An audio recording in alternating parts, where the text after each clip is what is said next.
we've got a couple of our runners, Baka Shinobi at least, heading into Baron, along with JJ Blue. Naitu and Kedril heading to different places. Seeing Naitu head over to Mist, doing some shopping checks, whereas Kedril's heading over to the vault, the treasury in Troya. Yeah, we've got looting going on in Mist over with Naitu as well. Spreading out as best you can and being able to cover all your bases to find whatever is useful for you is sort of the name of the game for the early part of the season. Yeah, and since we've got the T4 today, there could be great things in any chest. If we see something like a crystal sword, if we see something like a stardust rod, really important items like that, you better believe that they're going to be telling their partner about that, and they make a beeline there before having to do any battles with it. Yeah, absolutely.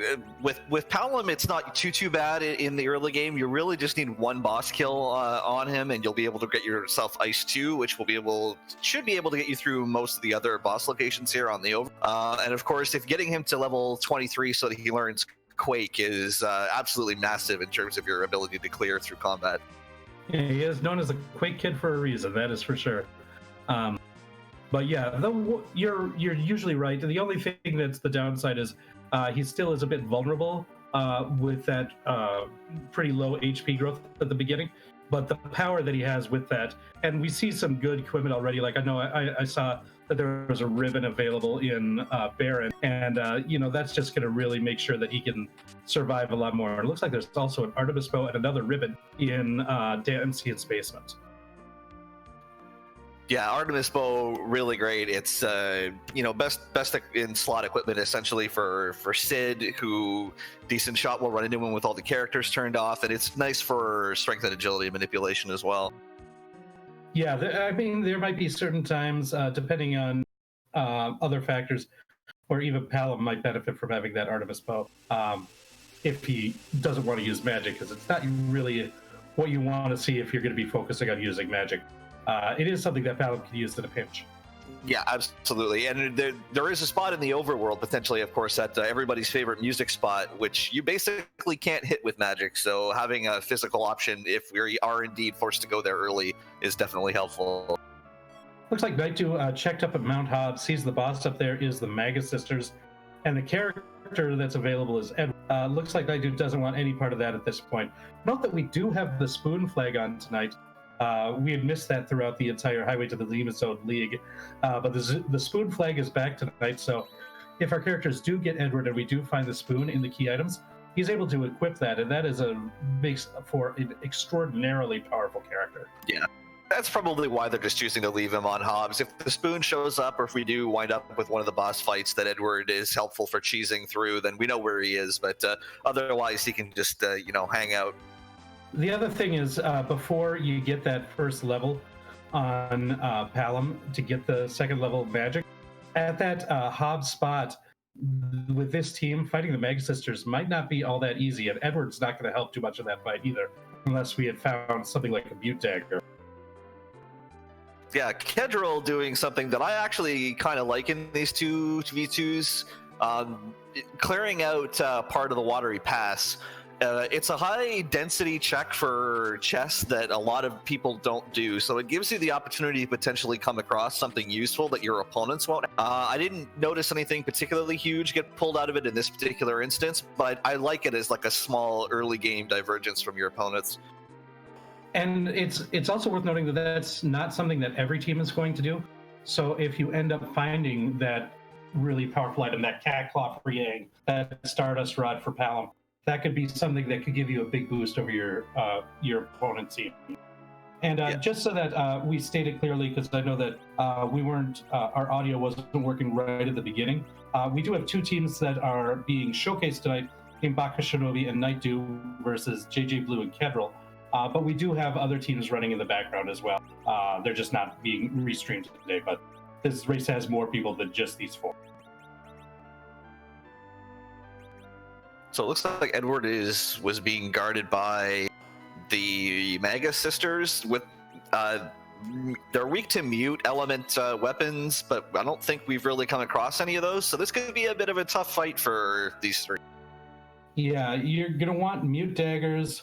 If you've got a elven bow or mute arrows, those are kind of the things that you generally want. Looks like they must have found something, or at least is just smartly fighting it. Because schedule, I think those are mute arrows that. Yeah. Yeah. Because Yeah. making short work there. Yeah, for sure. Yeah, I always like, oh, this could be tough until Palom shot for like 8,500 damage. I'm like, okay, never mind. It's not going to be hard. Yeah, I'm probably using that Artemis bow too. So, yeah, that's going to be very strong there. We saw up in a shop in Troya life potions, very important item. Not only just for reviving your own characters, but for utilizing the life glitch to gain more experience than you normally would in a battle. We'll probably be seeing that in the mid to late game, and we'll talk about it when we come across it. For sure. Very nice back of Hobbs there, a White Spear and a Bahamut. Yeah, absolutely. Now the question becomes, when do you sell those items, and when do you hope that you get the characters and everything like that? Saving versus selling these really high money items is a key part of the gambling of this game. Yeah, for sure. Very limited inventory space in Final Fantasy IV. So when you're on flag sets like this, where you're doing, especially where you're doing all this looting and you have all this high-end equipment, deciding what you do and don't want to keep is actually fairly. And another thing about that, you do need money in order to buy. Like, we've got star veils that we want to buy. We've got silk webs that we want to buy. We have hourglasses that we want to buy. And so you do need money in order to get this. And we see people checking in on shops, even like equipment shops. But that's also more money. So the opportunity cost of having that character that could use that Bahamut summon is weighed against what you're going to be able to spend that money on as well. Running across a wyvern there in Antlion Cave, not a bad spot for him because he goes down real quick. And gives over the darkness crystal, which is really interesting because I'm fairly certain we don't necessarily need to have underground access before the moon in this flag set we're running. We may need to do an early moon dive here. Hey, I always like seeing people going for somewhere crazy early, and that's one of the beauties of these flags of the 2v2 sort of nature. You only have to risk half of your team to go to do that early moon dive. Yeah, it'll be pretty hard with all the potential information that would be available up there for JJ not to head up there in relatively short. Looks like he wants to go ahead and pick up Edward first, though. Might be wanting that good equipment that you mentioned before on Westmount Hobbs as well. Yeah. We do see Baka Shinobi now in the Castle Eblin. Runs across the skull, the four skull and Staleman fight. Does not want to tangle with that at this point. But there's a lot of chests in here, so a lot of potential for good items, as well as the fact that all three of the trap chests in here can be stopped using an hourglass item if you have it, making them relatively safe. At really low levels, the opponents are still going to, the monsters are still going to get one turn out, and so if they can take care of you during that one turn, that's still quite dangerous. But if you can survive that and get that hourglass off, the fights are basically free there, and those are potential key items because those are trap chests. I'm not sure if base level Yang and Palom are capable of surviving the first round of attacks against any of those chests. So this is a bit interesting for Baka to be in here already. Yeah, I mean, you're really, worried about your equipment, and maybe that's why it looks like maybe he just wants to loot everything that's not a trap chest. But who knows? Like the four skulls of the Staleman, that's 5 hits that they get on you. That might just be the riskiest. The other two trap chests only have 3 monsters attacking. You might be able to risk it and see if you can have some success defeating those monsters. We'll see, because he's coming across the 2 Black Cat Lamia fight right now. Okay. Yeah, okay, so this is probably the one he was looking for, because they are actually really not hitting hard enough. The Mad Ogres, even in the back row, I think would probably be a bit of an issue, but it looks like this one's all right. Yeah, the Mad Ogres are pretty strong. This Black Cat Lemmy fight is more of a the monsters have kind of counterattacks that are nasty. Their base attacks aren't nearly as strong as the ogres, and they don't have the volume of attacks that the skulls and the stalemate have.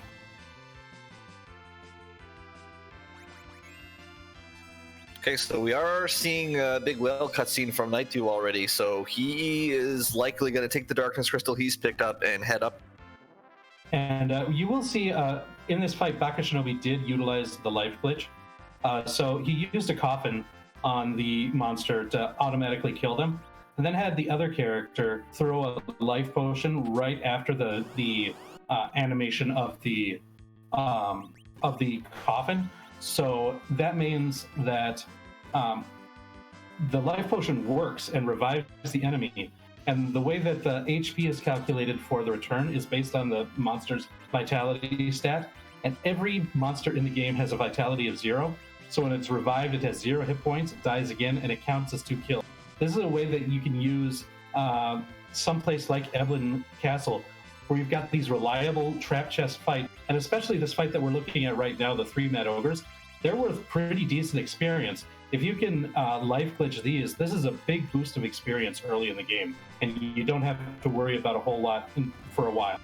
Yeah, absolutely. So yeah, it looks like Baka knew what he had in terms of his physical equipment, or he may have had some things that have racial ogre resistance, because these things could not touch Pelham at all. And we find another Edward on the moon, which is, I'm sure, not what Night Dew and very shortly JJ are going to be looking for. Yeah, this is pretty brutal. I mean, Pelham's great, but then you've got access to 2 Spoony Bards and the worst character in the game. So it's so harsh. Yeah. Now, I begrudgingly admit that at the end of the game, Yang is extremely powerful. Like, getting him there is rough. Yes, for sure. It's, if you don't have the elemental claws or the bosses that you can take advantage of them with, then yeah, he doesn't always bring an awful lot. Absolutely. If you're lucky enough to find the ice and the lightning claw, you can kind of just use the elemental weaknesses at will to great effect, and that makes them a whole lot better. But you're never going to guarantee that you're going to find both of them.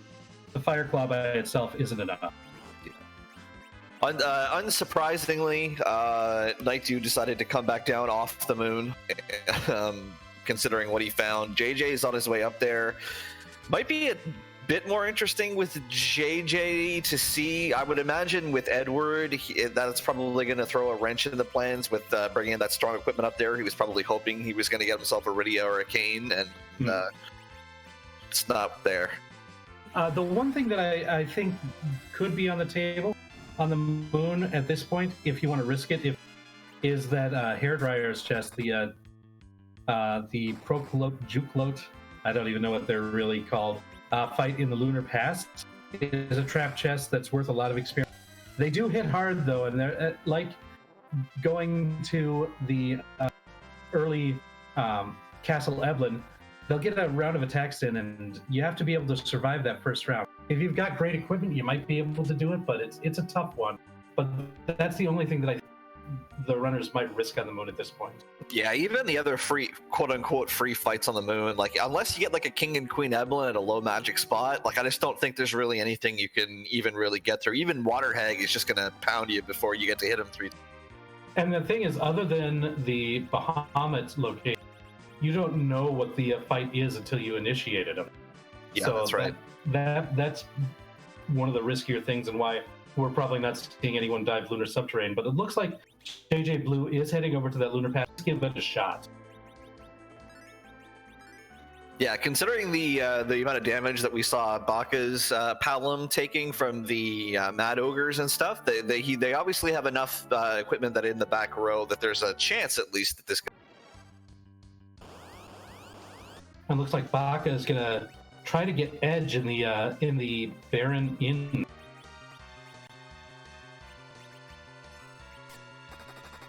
I mean, now there's a character.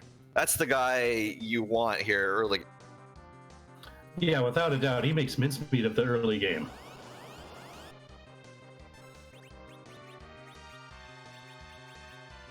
So I don't know if JJ was able to get an hour. Okay, so there's the hourglass there, but I'm not sure if these are going to get another turnoff. Yeah, I'm not sure either. If they're stopped, it looks like they might be. I think JJ Blue might be able to go ahead and get this fight done without any problems, so that's great. Yep, for sure. Just barely. Yang had just enough, I think, to take 2 hits, which was what he needed.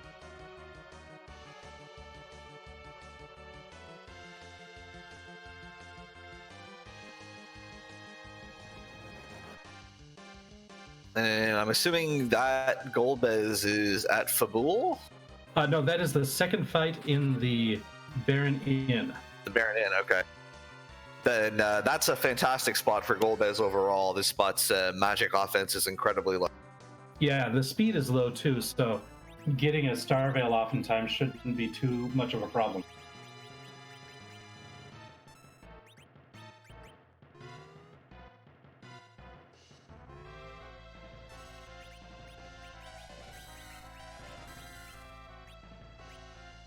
So JJ is very slowly getting through the what's generally known as the hair dryer chest here on the moon. They're just really resistant to all the forms of damage that he's got, and he unfortunately does not have the coffins that we saw Baka Shinobi taking advantage of earlier. Yeah, that would have made it a lot quicker to get through this fight. But this is going to give a significant amount of experience to the team. Yeah, he did use an hourglass too, which should let them be stopped long enough that he can get through them. If they start swinging again, that's going to be a problem. Yeah, and as the more of these life glitches that he gets off of, the more experience he gets. I think he's probably hoping that he could get Palom close to that Quake level on this fight as possible. We can see the communication over on the other side of the screen.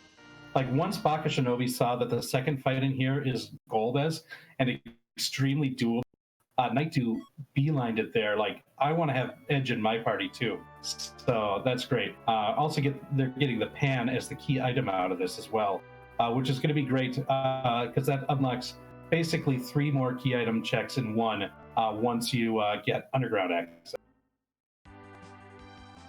Yeah, that's right. And I don't think we've seen anyone actually tackle Fabula yet, so they at this point may want to try and wrap that all into one single check. Correction, we did see the boss was CPU, but I don't think he did it. Oh, okay. Fair enough. We haven't seen the key item at least, yeah. Yeah, did not want to tackle CPU at Fabul with just a low-level Yang and Edward. All right, cool. Flurry's giving us the heads up. Flurry was just a Gaia drum. Somebody did complete it, okay.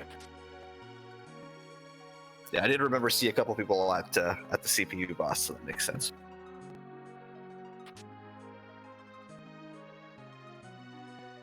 And now back to Shinobi, heading through the Antlion Cave, dark as crystal. Another interesting note about the teamwork is in caves where somebody's already gone through it and looted all the treasure chests, they can tell like which treasure chests are the important ones to open to the opponent. Like that one that we just saw on JJ Blue's screen, up in the upper right-hand corner of the Lunar Pass, we saw a crystal sword. So if we get a Cecil, we've got a very powerful paladin available. Yeah, absolutely. Crystal Sword just makes absolute mincemeat out of pretty much everything, so that's a nice early find for the JJ Kedril team if Cecil happens to be relatively available early on here.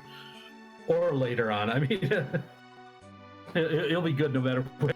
Well, yeah, I mean, fair enough.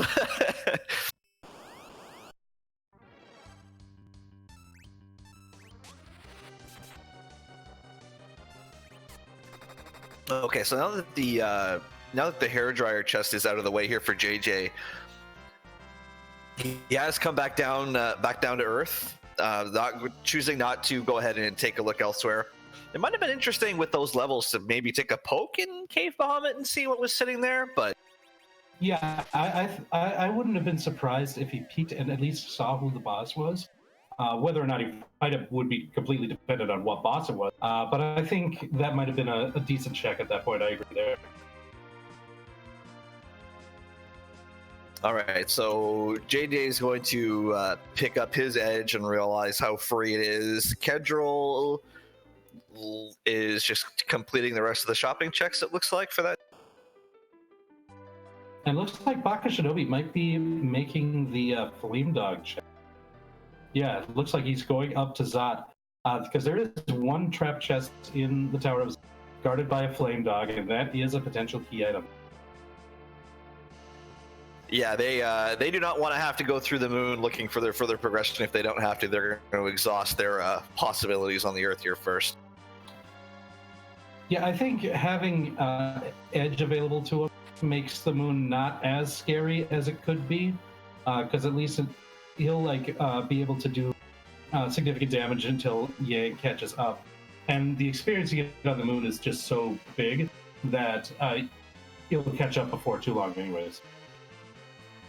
Yeah, absolutely. The other thing too is that in a 2v2, you ideally you want both partners doing different things, and if both partners are on the moon looking for underground access, that sort of limits the overall exploration in the sea that you're doing. Where if all of your opponents, find the Magna Key on ordeals or what have you, and you get to split up, then that usually is going to wind up being a disadvantage for the team with both players in the same location. Yeah, that's a good point. Having one character be on the moon and another character be in the more ideal, I think. Well, there you go. Ooh. Magma Key in the Flame Dog chest. Wow, the Tower of Zot Gambit pays off for Baka Shinobi. And it looks like he does want to take a peek at the boss of the Magma Sister spot. Might be doing just a little bit of mist hunt, because if this is the Mist Dragon, that could be another key item check here. Probably will reset out of most bosses, but we'll see. Yeah, does not want to fight Rubicon here. Yep. Yeah, like you said, mostly looking for Mist Dragon, potentially maybe a little bit seeing if there was a quote-unquote free boss that was taken off the table for the moon as well. Yeah, and also if you're able to defeat the boss at that spot already, you'll get an insight as to one of the characters that's available once the Earth Crystal is, and who the boss is in the second Dwarf Castle spot. So there is more information available for you if you're able to beat that boss, but I don't blame anybody for not wanting to fight Rubicon at that spot at this point of the game. Yeah, no, for sure. That spot does have a pretty chunky amount of health for relatively early on in the game, so if it's not something that you can get through really easily, it's generally not going to be worth you. Yeah, and so that chunky hit points is probably because all three Maga Sisters are added together for that total HP, so it's pretty big. And since the Maga Sisters are kind of do both physical and magic attacks in there, both of them can be pretty strong. And Rubicon is just not someone that you want to fight there. Although if you've got those ice elemental attacks, like if you had somebody that could equip that ice brand that Baka just found, then it could be a lot easier. You exploit that elemental weakness and it makes it a lot more safe than without it. He didn't have it when it goes there, and he doesn't have anybody to equip it right now. Yeah. I mean, obviously Palin does have access to Ice 2, but Ice 2's got a significant cast time, which means you kind of have to play around with the cloak to get it to work. Just again, for something that's not going to get you anything other than some additional information, just not worth the time investment. Yeah, without a doubt. So it looks like JJ Blue is taking advantage of that play that you had mentioned earlier and looting at least the first floor of the waterway. Yeah, if you come across something like a really nice weapon for Edge or Artemis arrows, hey, I mean, may not wind up mattering, but that could be very good.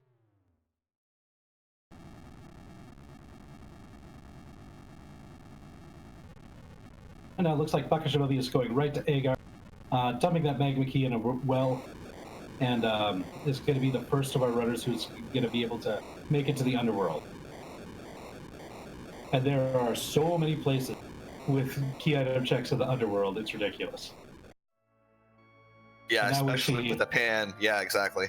And now we see Night Duke go right back to the moon. Not a surprise. Now they're dividing and conquering. Right now, it looks like, as far as that team goes, Baka Shinobi is responsible for the underground. Night Duke is going to be responsible for the moon. We still haven't seen. This is Forge the Crystal, so we do need both the Legend Sword and the Adamant in order to make that crystal. You need underground access to get there, and you need moon access in order to get to Zeramis, or the pass. That works as well. So we've got most of what we need, but we still need those 2 key items. Yeah, Baka finding the location of the Cure 2s here in Tamra. Kind of surprised with no white mages who didn't pick any of those up, but he doesn't know where they are if he has to come back. Oh, and Baka going and looting the upper left room in Tomra, but not speaking to the employment dwarf. That's not good in my book. This is Baka's in serious race mode. He doesn't have time to talk to temporary job dwarf. That's unfortunate.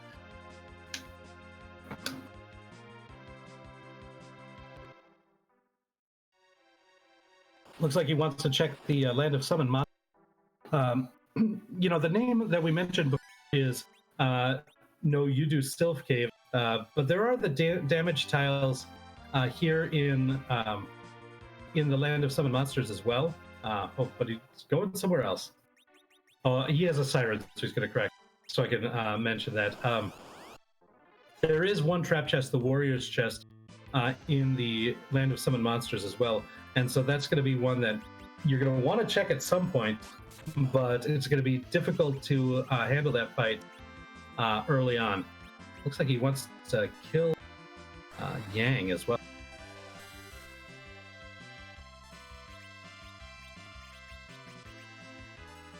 Yeah, that's an interesting. I mean, it must be for some form of agility anchoring, I would guess. I can't. Nothing else is jumping out to me off the top of my head. Yeah, I'm not quite sure what the reasoning is. That might be something that if we get a interview about later, we might want to ask him about, unless it becomes obvious. Right. Night Dew is trying to get some levels on the random encounters on the moon here, and is having a really tough time with his character surviving these fights here.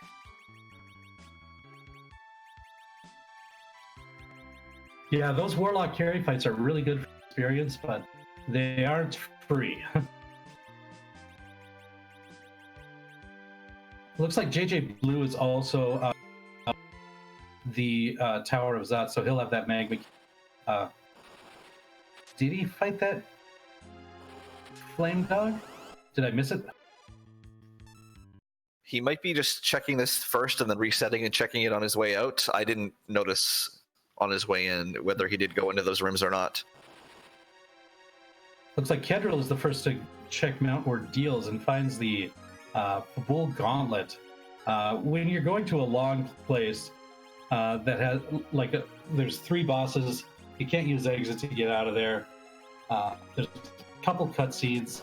It's an annoying fight, annoying place to try to go through. And then on top of it, you got to fight the Gauntlet. You're really hoping this is going to pay off. Yeah, absolutely. Especially now that JJ does in fact have the Magma Key. Thank you to our tracker Flurry. So Kedril knows that the underground access isn't going to be here. So JJ and Kedril really want half of the crystal to be on Mount Ordeal. Yeah, without a doubt. That's kind of like either that or like the path to the crystal on Mount Ordeal. Because without that, that's just a time waste. Now, the other reason that it might be, you're hoping that Cecil's going to come up somewhere, and you're going to have to transform him to a paladin to make use of that crystal sword that JJ Blue. So this might be like, well, I know where there's a crystal sword, so there's a little bit more incentive for complete Mount Ordeals anyway.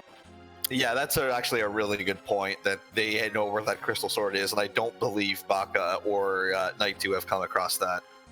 Right. I didn't. They may have found it. I mean, T4, they could have found it in any chest, but I don't remember seeing it on either their screens. At least I didn't. Not that I noticed. The So water hag is the thing. yeah, water hag at the back attack spot, not where you want water hag to be. We've run across a few bosses. Oh, hey, adamant armor in Feymarch for Baka right there. That's huge. And a rat tail in the rat tail chest. Is this even randomized? Yeah, what I was mentioning before, we've actually run across a fair number of the freer bosses that are not on the moon, which could make the moon dive tough for Night2 and any of the other racers who are. Got a great shop here in the Feymarch as well, with sirens and Bacchuses for sale. Like very good, expensive items for sale for Baka Shinobi.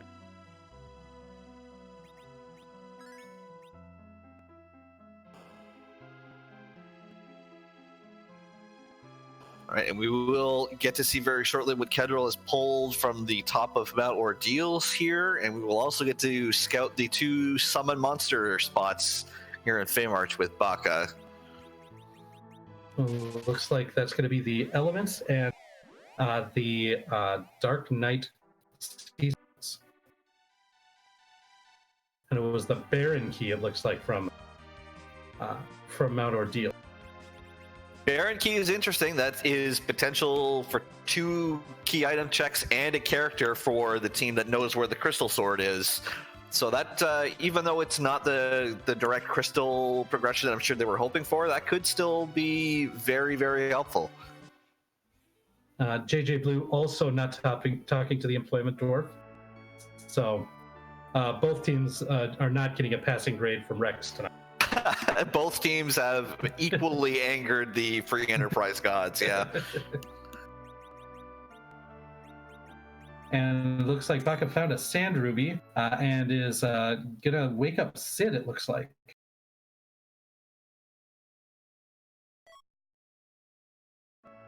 I mean, Sid's not the greatest character in this spot, but we have found an Artemis bow, so he can add useful damage and he can be a useful anchor, although it looks like Baka is already using Yang for that, so we'll have to see where he decides to.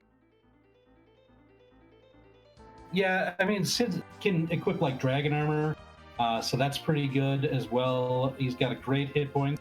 He's slow, which is actually pretty useful with that anchoring thing. So, like, he's got some uses. He just doesn't deal as much damage like a big, tanky sort of guy, like you feel like he should.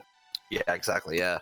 And as expected, Kedril is going to just take that Baron key immediately and try to follow this again, really hoping that this turns into progression from them, since they've spent that time investment on ordeals, 3 bosses, including the gauntlet. Yeah, I mean, that's like one of the things that you learn. And this would be true if it was a solo race or 2v2. If you take the time to go through a long check that you don't think everybody's going to do, you're kind of committed to fulfilling that by just following through on whatever you're given, because otherwise you just lose that.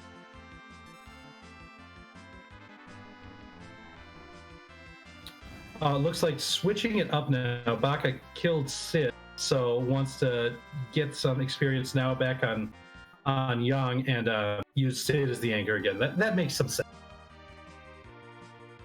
Yeah, and it looks like Night2 came back down to Earth and is grabbing his magma key, potentially now that he knows from his partner where the Baka Swines and Sirens are in particular. He's decided, you know what, I'm going to come down here, I'm going to grab those Sirens, and I'm going to level this party and not try to bring a low-level, low-defense team through the moon. Yeah, especially with the trap chest on. The trap chest, ooh, there was something in that warrior's chest that glowed yellow for him. Is that where the sand ruby was? Yeah, that would make sense, yep. Okay. For some reason, I thought the sand ruby was from the Sylphs, but I got things mixed up. Oxorobi is just in Sylph Cave now. But yeah, that would make sense if Knight 2 wants to go there. Might also pick up that adamant that was available that Baka probably told him about. So That's right. Getting those great shop items and an adamant, doing lunar bosses and the trap chests in the lunar subterranean. I mean, it'll just be like the time that you do take to get here is worth the trials and tribulations that you get trying to go through Behemoth super slowly, you know? Yeah, absolutely. Yeah, this will allow Nightdew to actually clear out trap chests as he goes, rather than necessarily needing to dive down to the bottom and only look at the boss locations.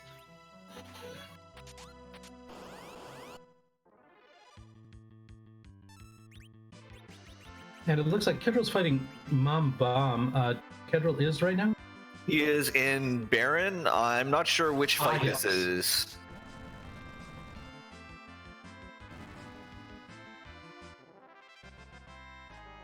I would assume it's likely the Baigan spot, but Yeah. we'll see shortly. I think you're probably right.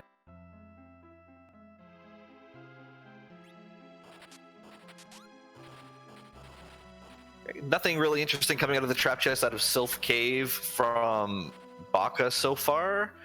And I'll take a guess that this is why he's left Yang where he is, in order to be able to take out the Sylph trap chests and not have to worry about getting attacked back, because he's not really spending a lot of investment in healing his party. Although Yang's not in the anchor position, so maybe that's not what it was for.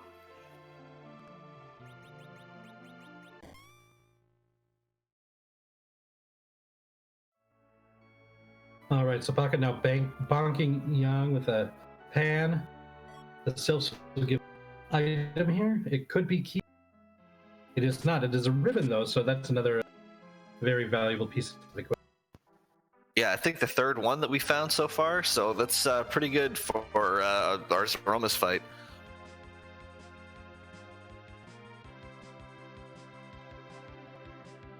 And it looks like before finishing out the trap chase in the trap chest in Sylph Cave or doing anything else underground, wants to go ahead and check those Sheila items.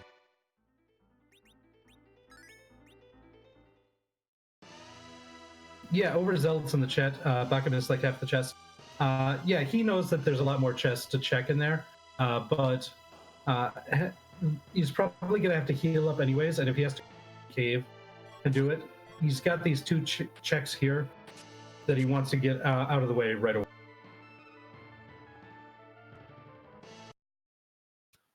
Kedril looted a lot of the right side of the Castle of Baron there first. Again, I didn't notice anything particularly huge to come out of it. Oh, nice adamant. Another adamant armor, though, off shield. That's pretty big. We'll see if Nightdew goes and just runs and bonks Yang for that other piece of adamant armor, because he hasn't got back up to the moon. He's doing a Dwarf Castle right now and finding yet another kind of earlier free fight in the King. The second item off Sheila was the spoon as well, so that's a real big equipment upgrade right there. 2 adamant armors and a spoony is an extremely powerful party. You know, for all that we talked about that crystal sword earlier, like, they don't really need it at this point. They've got a super strong party. Yeah, no, Cecil is definitely a luxury at this point. Though, of course, JJ and Kedril I don't think have any of that stuff yet, but I'm sure the pan check is coming very soon from JJ. And it looks like the character in Baron is Kane. So not quite Cecil, could not equip that crystal sword. But we did find a white spear for him earlier. Yeah, that's right. Yeah, so that Kane is still going to be a very nice addition on Kedril's end here. Nightdew doing Dwarf Castle. I'm assuming Palom has picked up Warp, which is why he is the member of the team who's doing this as well. Warp Castle glitch, or excuse me, the Dwarf Castle Warp glitch is on. Yeah, and this will let our runners check the key item in the Luca or the sealed cave without having to go down there.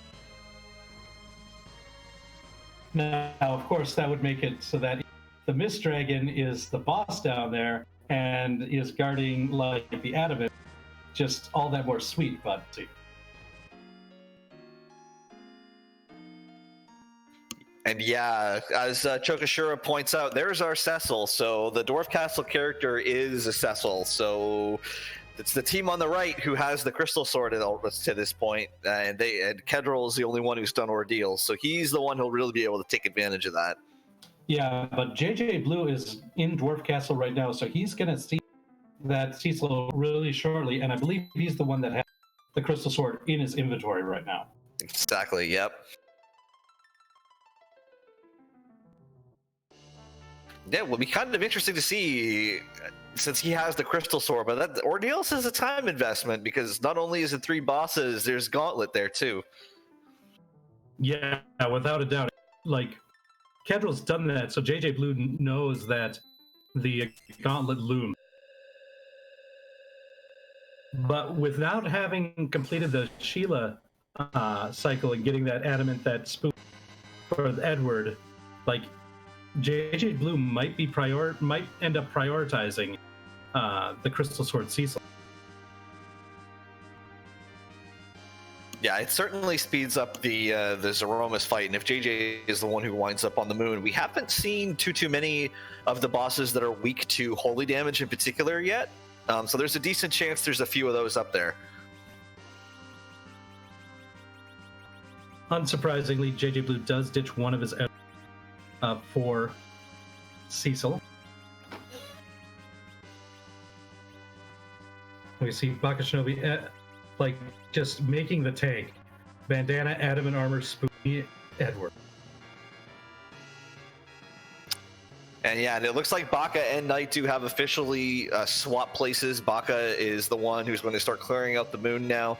Nightdew with that Palom who had warp already at the time, and now picking up the tower key out of the warping to the Luca spot, has more to do in the underground, so he's going to be the one to clear out the underground now for that team.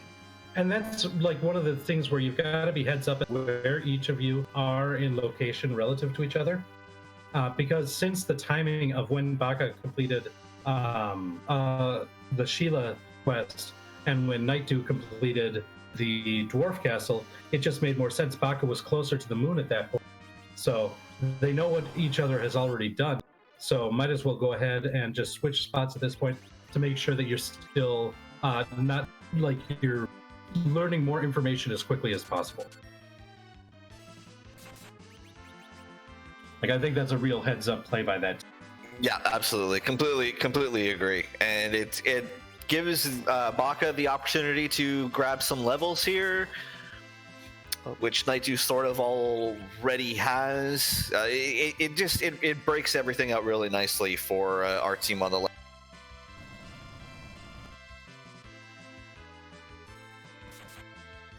Though it is worth noting, it's still very much anybody's game, since we still have that Legend Sword and that Adamant to be found. Absolutely, yeah. We still have a couple of, most of Silk Cave is still unchecked. We have most of the Tower of Bivil completely unchecked, and the Tower Key itself, we know where it is. It's available. And then, of course, our Haunted Moon may need to be cleared out as well. Lots of places left. It'll really depend on who winds up going where.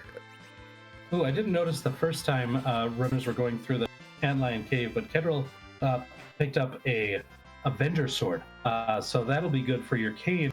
If you've got a Paladin Cecil, you've got a Kane. Either one of them can make good use of the Avenger Sword with its auto berserk status.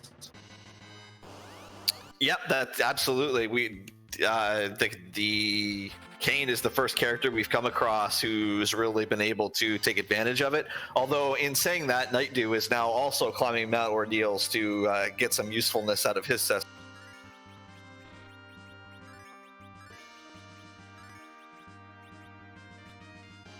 Yeah, I guess even with all the other got, if you can make Cecil strong, like that still makes your team that much stronger too.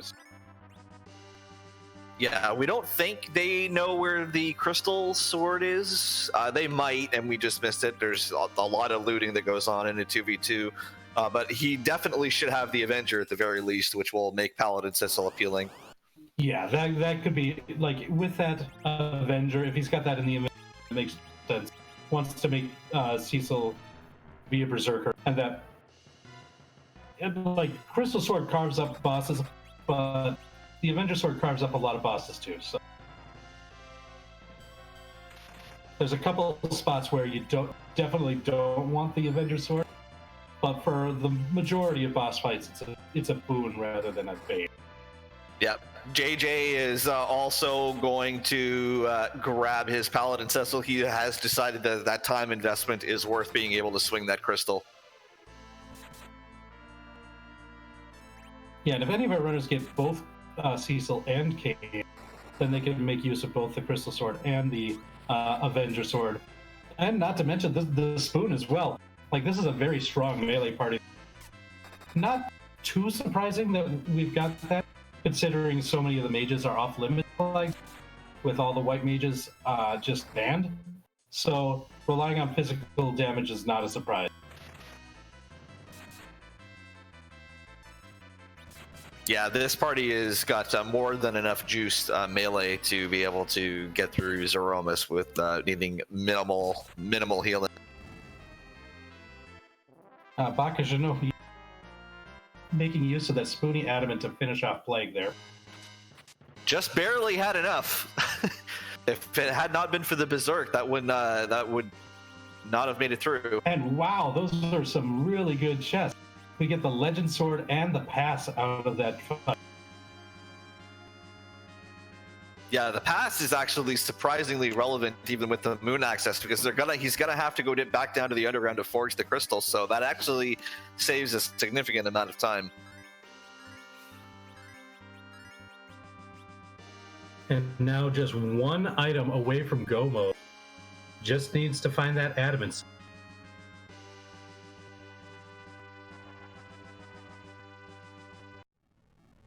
Yeah, a ton of random trap chests, especially, still available. I believe the actual more boss key item spots are weighted slightly larger to have your progression. But if it's in a random trap chest, it could still be a pretty large scavenger. Yeah, without a doubt. Now, we do see one of the free fights is on the moon there as well. The Kaipo fight, the Kaipo guards. Coffins, hourglasses, almost any status effect, they're very vulnerable to it. Yeah, a little bit unfortunate that this boss fight wasn't at the Plague location. It would be worth an absolute metric ton of experience if it was. Yeah, this Plague vanilla location is not worth nearly as many experience points.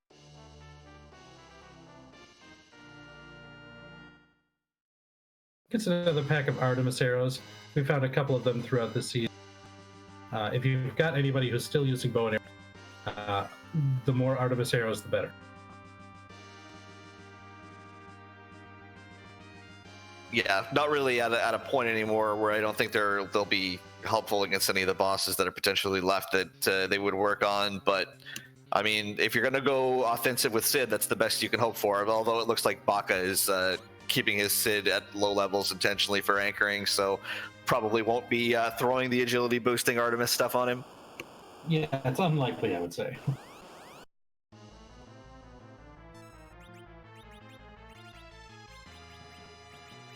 Then we'll get to take a look at the Ogopogo spot, which is Ogopogo, perhaps anticlimactically.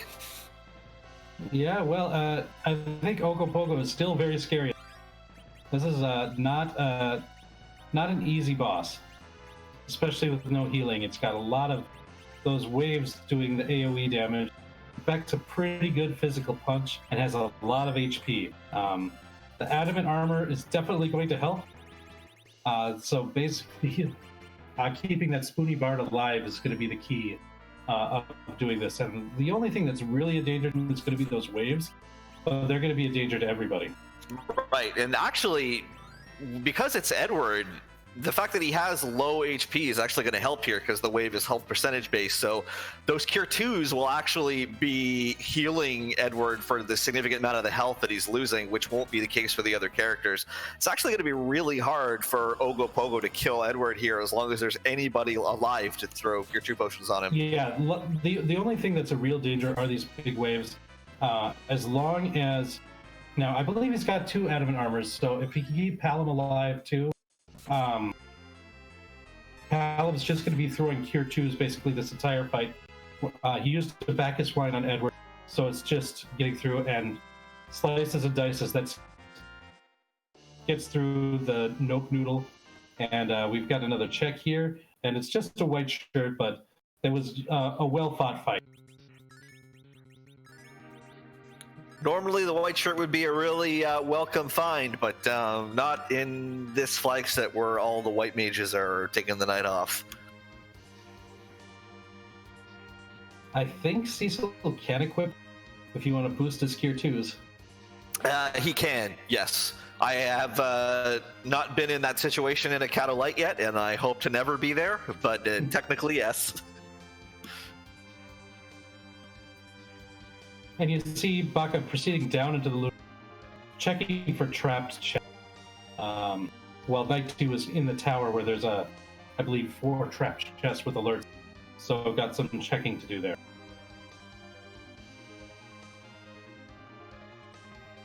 Yeah, Tower of Babel, when you're working with items in trapped chests, is actually one of my favorite early checks. There's a lot of potential key item spots in it, even without the tower key. And they're all relatively condensed and on your way, as opposed to a place like Sylph Cave, where they're much more spread out, as well as having to deal with the damaging floor. Yeah, I completely agree with you. Especially once I get a character who I know can one-shot those alerts. Whether it's like Edward with a spoon, like Yang with a lightning claw is generally good enough to do that. But there's just like certain situations where I think I just don't want to deal with the chimeras or whatever else can be summoned through there. Once I can deal with that, I want to clear it out as soon as I can. So JJ actually taking a look at the Vanilla Mist Cave location here, I believe, finding the D-Lunars, but they are JJ and Kedril doing some D-Mist hunting.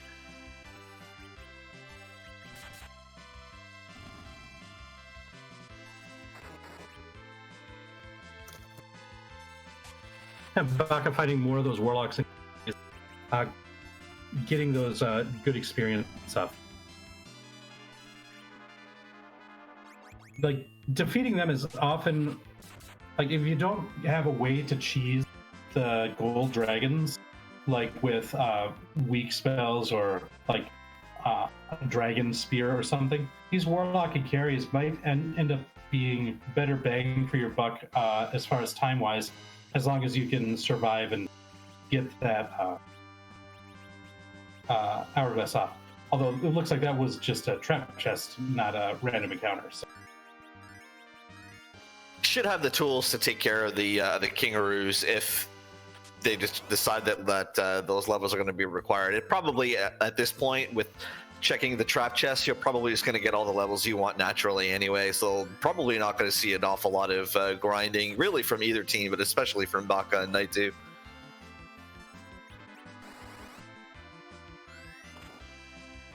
Knight 2 finding Odin in the super cannon. One shot him with edge. Odin can be very scary if he's found like on the certain places. At this point, I think there's very few bosses that are going to be too tough for our teams. Between the adamant armors, the crystal swords, spoons, the white spears, we've got a lot of really good things. The quake spell.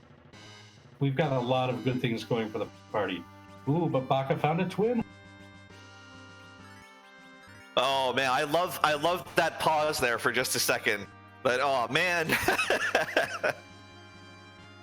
JJ Blue taking some time to look at a obscure trap chest, finding the last arm in the Giant of Babil. This is a one that if it pays off, it could be like huge difference, because this is one that a lot of runners put off till almost at the end because of how out of the way it is to get to this trap chest. Yeah, absolutely. If this is the adamant, that would be a huge advantage for JJ and Kedril, because finding the legend and the pass at the Lunar vanilla boss fight, I mean, you're going to go there relatively early once you're on the moon anyway, in most cases at least. This is something that, like you said, most people are not going to be in a hurry to go. Unfortunately, just a life stat for JJ Blue. Looks like he's continuing down to at least loot the chest. We'll see if he takes at the boss in the 4 spot. I would imagine he will. He took the time to check the Mist Cave earlier, so I would... Yeah, we still haven't found that elusive D-Mist.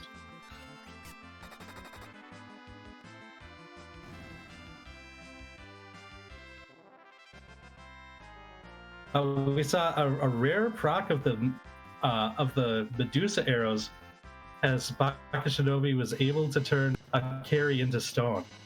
Very nice to see that. Night Dew making short work of Mylon up at the top of the tower of Babel, and we'll see what item he gets. And he'll have another key item check on the way out. We have a pink tail. Okay. I was gonna say, so it's Baigan at the element spot, which is not great. The element spot doesn't hit particularly hard, but it is pretty fast. And Baigan in a spot with speed can be really rough. And he wasn't resetting out of it at first, but he did eventually decide discretion is the better part of valor, and will leave the CPU spot unscouted. To answer the question, 7-1000, why is J? You might see it on all of the runners. We have a dash feature implemented by default in Free Enterprise, so the runners move a lot faster than they.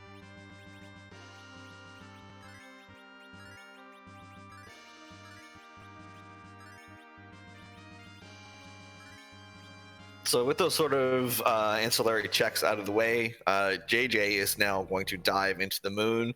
We'll see if he decides to clear it top down or work bottom up. And it looks like he's going to go bottom up as he's skipping the chest along the outside. Oh, and we still had a free boss left. Baka Shinobi finding the Baron Guard in the Vanilla Wyvern location. They can be Hourglass, they can be Coffin. You can use status effects like Toad, Piggy on them. So lots of options that you have in order to get. They're also weak to mute arrows and things like that. They're considered mage types. Yeah, absolutely. They have a ton of weaknesses, but they can be dangerous in certain spots, and you can see they actually do hit really hard here. But yeah, the fact that they're vulnerable to Hourglasses is going to make them easy pickings.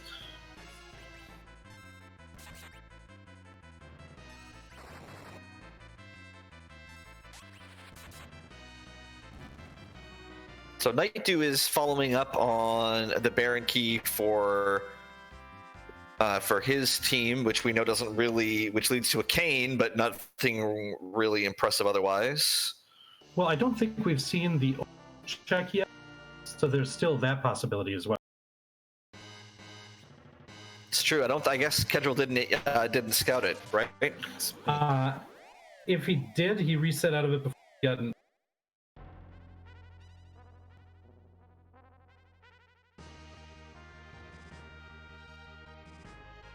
So Baka finds the hook at the Wyvern spot behind those Baron guards, and he leaves. So I'm curious if he's leaving the moon entirely, because we do have the rat tail as well as the two trap chests that are opened up by the hook itself, or if he's going to remain up here on the moon.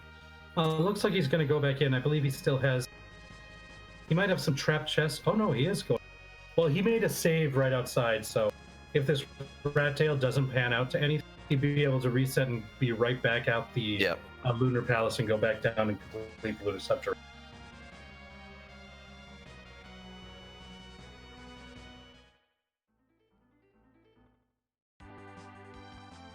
Have we seen anybody go into Cave Bahamut yet? I do not believe so.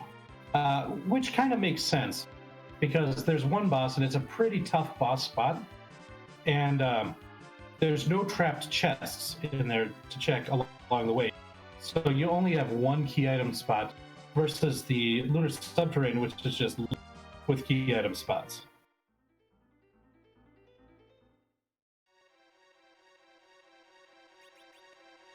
Baka's going to start out with the hook here. Let's see what we get off of our tail collectors. Oh, all right. Well, I don't think Baka's going to reset back to the moon.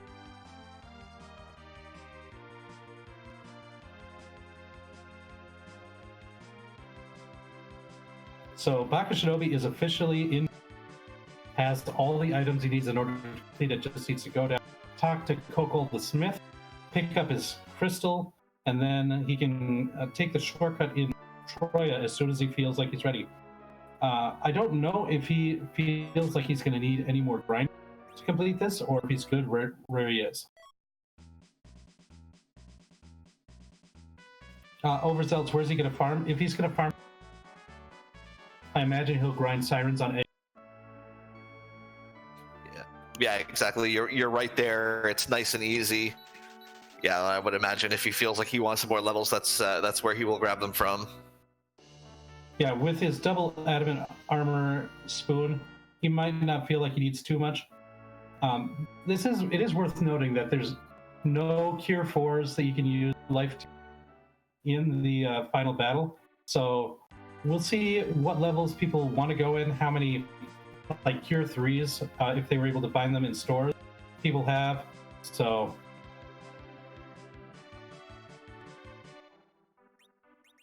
looks like he is going to grind at least somewhat more. Yeah, I get wanting to grind more. You don't have a white mage, you know, you're like, I can understand wanting to make sure that you have the HP, that you don't need to slow down your Zeromus fight too much by chucking cure 3s around.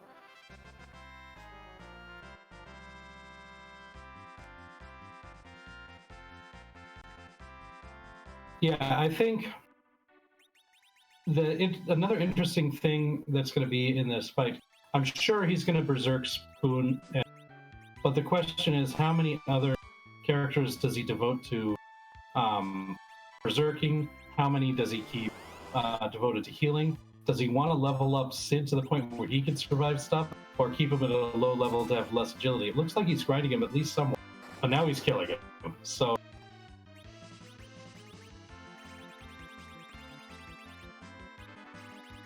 Get Cooped, I don't know if they found Cure 3s in shops, but admittedly, I haven't checked every shop that people have looked.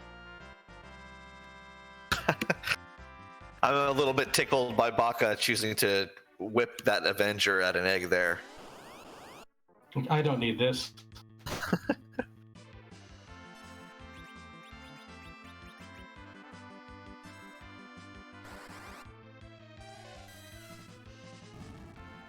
So it looks like JJ is going to check out the Pale Dim location here first, which is a little bit unfortunate considering what we know. Yeah, it's it's a defensible position too. Like, you're taking time to make one check at that rat tail, or you're checking trap chests in the Pale Dim spot along the way. Like, just numbers wise, JJ Blue's check makes sense. We know that it's going to end up being choice in the end, but there's no way that JJ Blue would have had that information.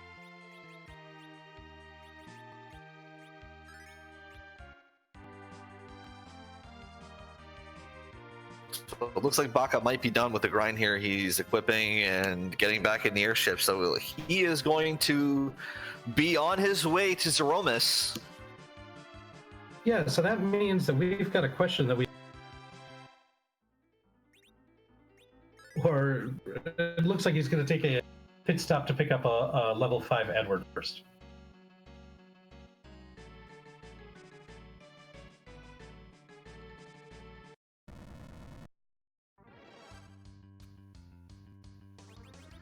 Yeah, Yeah, I'm not sure who he's planning on dumping, considering he leveled and killed that Sid very deliberately. It is in fact Sid. Yeah. Okay. That might have been like that first egg he didn't kill Sid on. Sid gained more levels than he was expecting. And Night 2 might have been like, did you ever pick up that Edward in Mount Haas? Ibaka's like, oh, right, I can go there. I'm inventing a story now. It's okay. It could very well be correct. It makes sense to me. JJ Blue did find something interesting in that pale dim spot, though. The D-Mist was lurking. So this could be interesting. This could be either really helpful or really hurtful. If he decides to just immediately go down and check the D-Mist, that obviously is going to be some time lost. If he decides to hang out on the moon and check the other boss spots first, this is something else to push him back down to the Earth after he comes across the hook. Yeah, that's the thing. Like, it depends on if he, like, the best that JJ Blue right now, stay on the moon until he gets that, and then go back to the blue planet.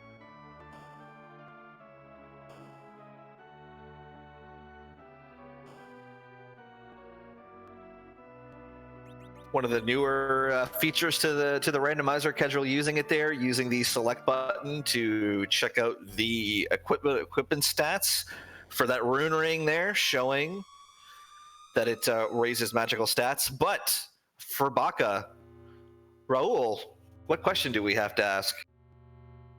We have to ask, whose butt are we going to kick tonight? For it is butt time.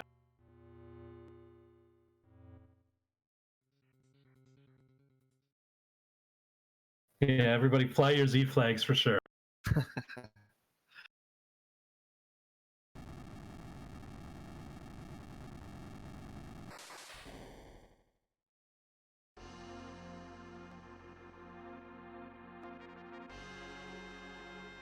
And we do have our first place finisher, Simbu, finishing with a time of 108.27. It does go by combined finish time, so Baka and Naitu could definitely still take first here.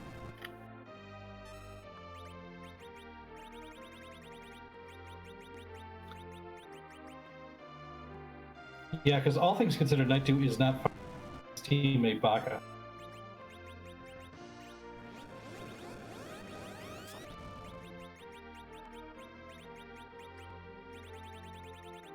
Yeah, he's going to pick up a significant amount of experience off of this play kill here. He probably won't need to too much else beyond this.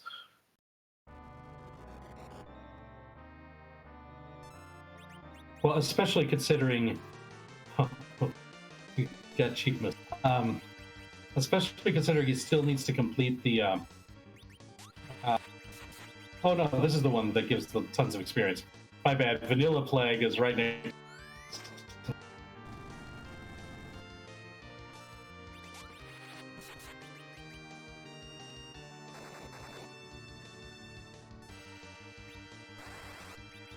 I hated this fish as a kid. I don't know about you, but man, he drove me insane. Yeah, I mean, like, the name of cheap is also a description of what this fish is. Safety, I believe it is Boss Bass, the official name.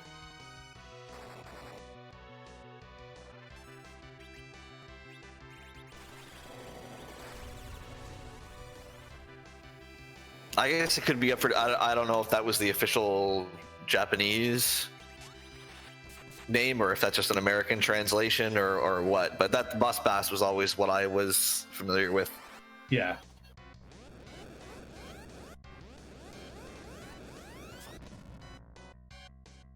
Baka able to get some reflected nukes in here too, so that's nice. I think Big Bertha was the name of one of the Bullet Bill clones in Super Mario World, I think.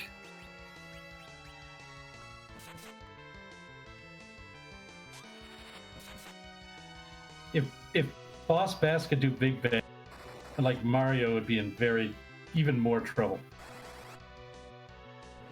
I mean, we could talk to Fred. I mean, he's a friend of both communities. We could make it happen.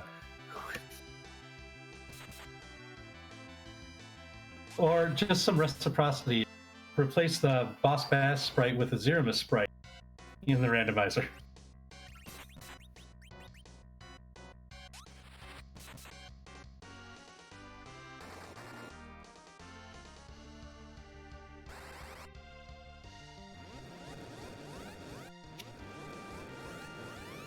Okay, Night Dew has now got the adamant. Might still have some grinding to do as well.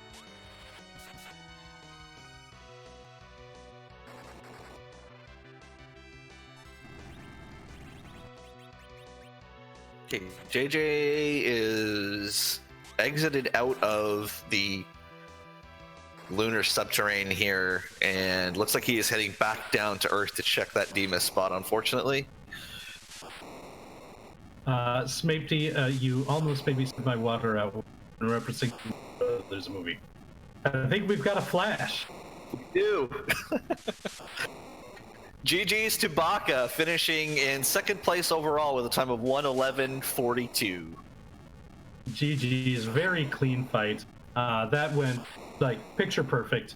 Got some reflect strats, we got some spoony bard, just lots of damage able to be dealt out by this team. This is an extremely smooth squad that we've got here. Yeah, you really could not ask for anything more than what was given available, considering the character pool.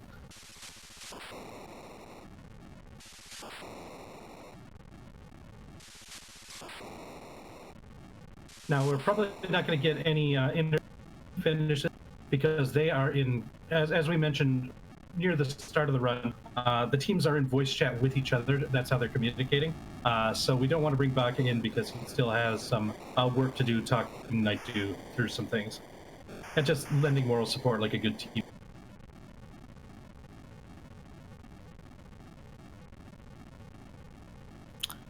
Yeah, so it looks like Night Dew is going to need to grab a few levels, which does make sense. Edge is not particularly safe from big bangs right now, in particular, so that makes complete sense to crack a few eggs.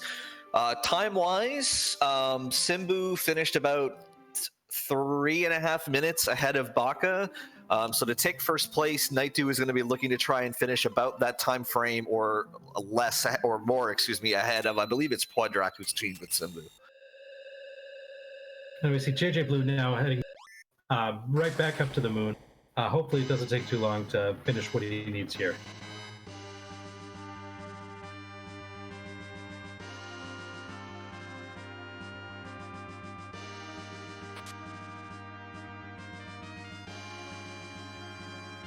So JJ is back on the moon, which is where the JJ and Kedril team needs to be.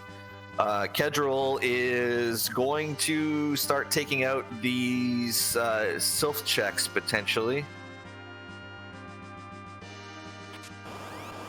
Actually, it looks like he's beelining it to Yang. Maybe he hasn't bopped Yang yet and wants to get that spoon and adamant armor from Shield.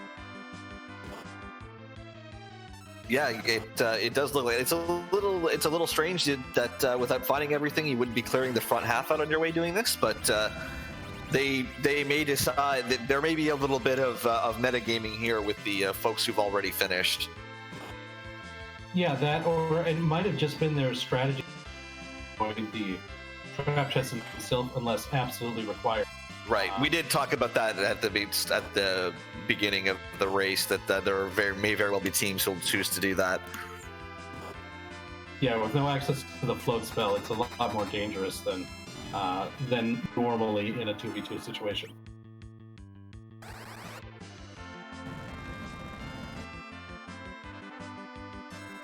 JJ's found the double red D chest on the moon. This fight is a lot worse than many of the bosses in the game. It can be absolutely terrifying. The Artemis arrows help, though. They sure do, yeah.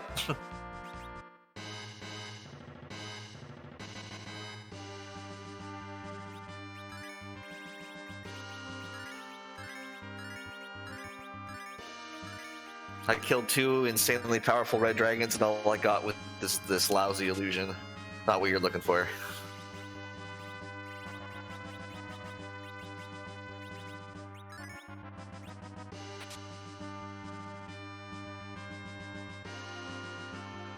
Nightdew now on his way to Cheatmas.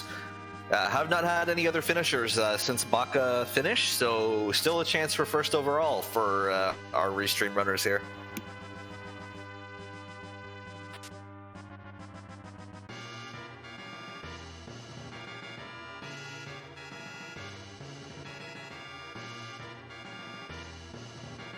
Yeah, JJ Blue definitely taking a top-down approach to the Lunar subterranean. Different runners just prefer different strategies of how to tackle this. I'm a bottom-up runner myself, but I know there are definitely people who live by this top-down strategy, and it ends up being a gamble either way. We know that the items that we need are way down at the bottom, but if it was that Mist Dragon that held the adamant instead, then this would be a boon for JJ Blues. So.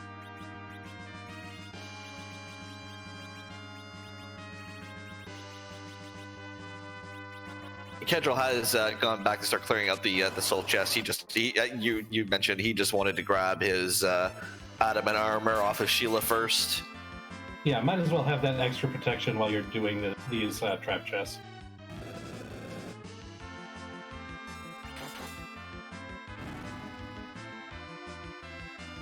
Nightdew in his Cheatmas fight, and yeah, this team is absolutely carving him up. This will not take very long. Yeah, it looks like he's going for a quad Zerker strategy.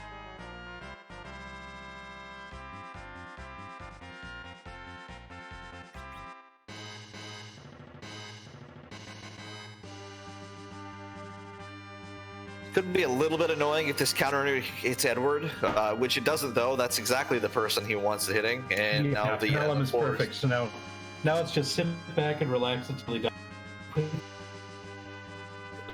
Excuse me.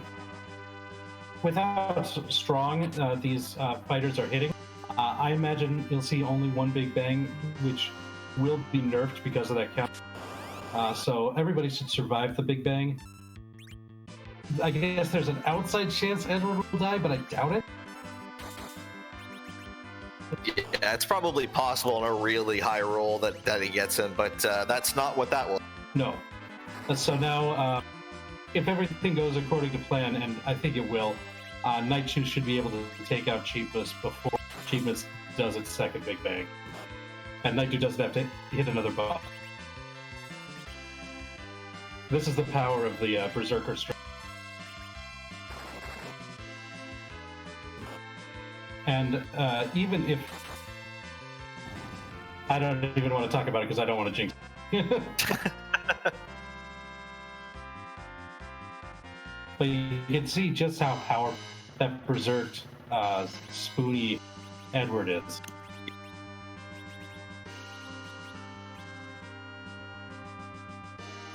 JJ is continuing to make his way through the underground here.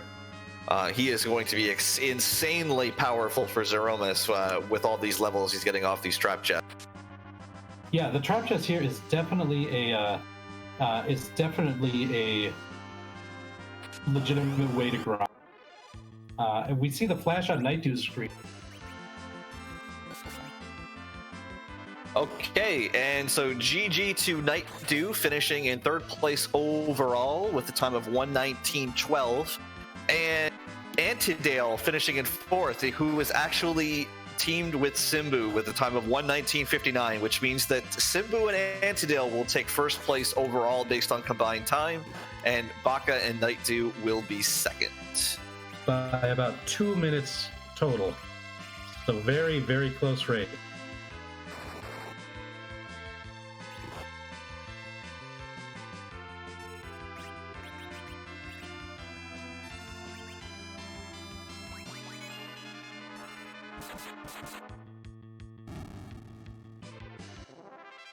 But congratulations to Baka Shinobi and Nightdew.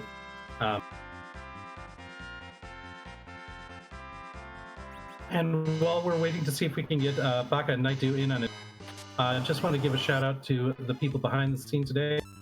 We have Smapety doing the restreaming, always great with Smapety. We've got Flurry on the tracking, always important, and of course my partner Zyrak tonight. Thank you, Raul. And it looks like we're joined by Baka and Naitu. GG's guys. Thank you. Thank you, thank you.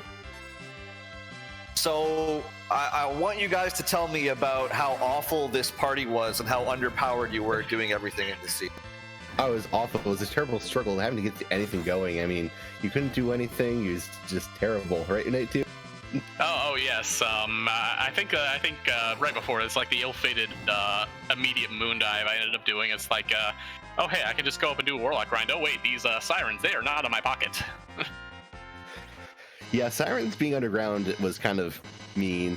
Then the Adamant Armor and Fey March was enough to say, no, you just forget the moon, come back, grab this stuff, and then go and kill it. And we actually ended up swapping just because it seemed to work out a bit better, because I turned in that pan, found the spoon, got Edward completely overpowered because I had to spare Adamant Armor, and it was just try and grind through the moon pretty quickly without cabins. Yeah, I think this scene in particular might have shown in the league that we just had. We have the no Adam flag because, man, is Edward just a house with an adamant armor and a spoon? He really is. That was. I think I was just getting down there. He's like, hey, there's this adamant armor and spoon on Sheila. I'm like, hey, I got to remember, jog my memory. Do we have that spoon flag on? Yeah. Yeah, that was a that was a real treat and departure from the league flags, where it's, no, Edward is, he's only be good if you do Edward strats or some other niche scenarios, not here, give him the spoon, give him an add-on armor, and turn him into a complete and utter powerhouse of murder. Yeah, no, it was definitely fun watching the powered up everybody's really going through all of this. You had access to just about every bruiser and all the equipment you could want, even some stuff that, because you guys never came across the crystal sword, I don't think, did you? Nope. Yeah, nope. I would have kept that Cecil had I found anything other than an Avenger with the agility agnostic knot on. But when Kane showed his head in Baron, right when Go mode was called, I'm like, he's like, you don't really have a good anchor with Cecil there. I'm like, I do now. Yeah, there you go. Yeah. Yeah. Baka, sorry, I just wanted to ask you real quick. What were your plans with the Young when you first entered the underground? Someone's got to be the anchor, and I might as well try and make Yang do it. But when I found that Sandra, I decided, yes, it's going to be a much better anchor, because after finding the adamant armor in the first chest of Land of Summon a Monsters Town, that was just, yes, go get Sid, make Pelham Relative Agility 1, and destroy those ghosts, because Sylph Cave was going to be really annoying, and I didn't want to go down the front path of Sylph more than once, so being able to clear that was very convenient. For sure. Okay, that is sort of what we surmised, but good to get the runner's point of view and what their thought process was at that time, for sure. Yes, what Yang was going to be a good anchor, but it was still, I wanted to have someone I could just power up Palamore, trying to get some agility on him, but I could manipulate things with the Artemis bow. But Edge was fast enough to go and throw out a hourglass before I could get too stomped, and got me a standard to get me a fourth character, and then I could pick up Edward on the moon for a fifth character, and then I got no I think Edge is the only technically non-required character I got, because Han wasn't required. So that was a pretty interesting setup. Yeah, Yeah. and looks like both of you just were able to breeze through the Zeromus fight with decisions that you made. I mean, you had a bit different setups, but like we saw quad zerking over on Naitu's screen, and I was am happy to see that. Yeah, that Zeromus was fun.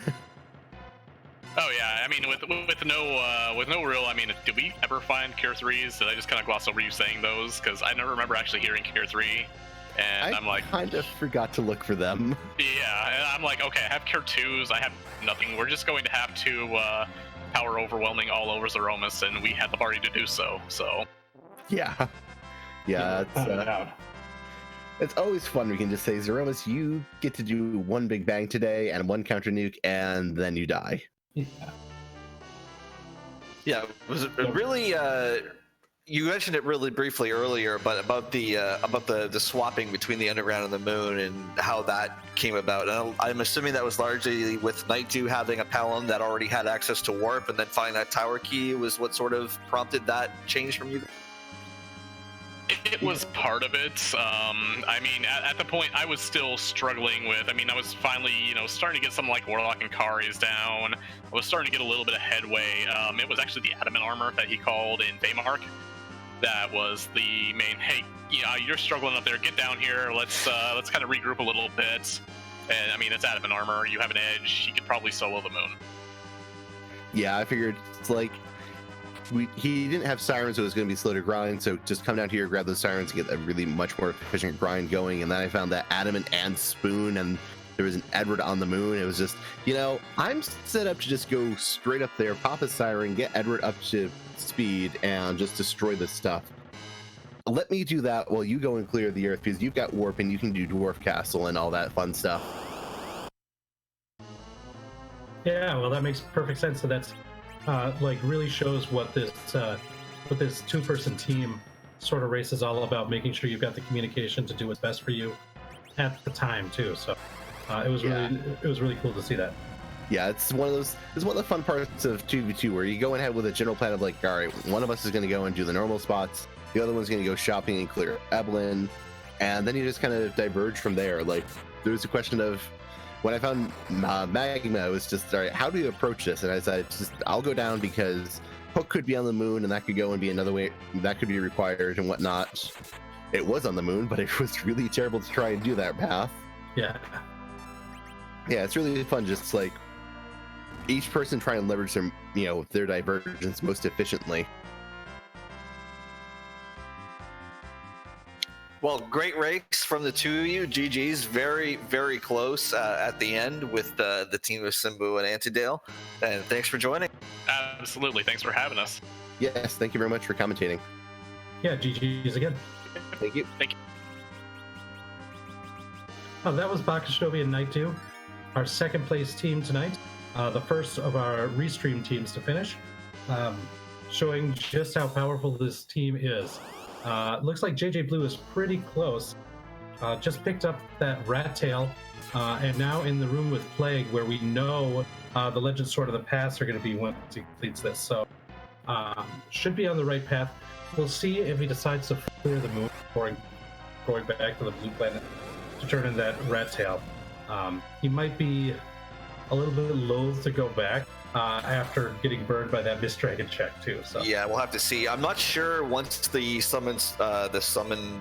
Fey March bosses are down, how much Kedril has left to do in the underground. So it may be worth doing that swap. Yeah, but we'll have to. That's a good point.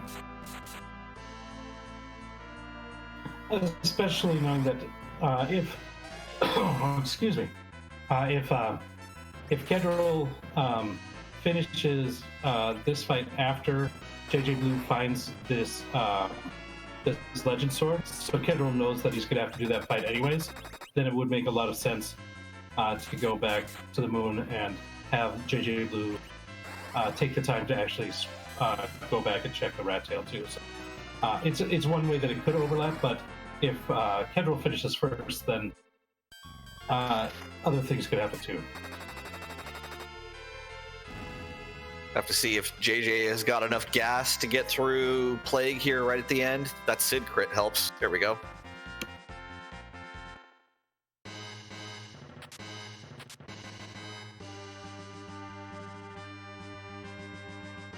Okay, JJ Blue has completed those. So now we'll see what happens with these runners now, where they decide to go next.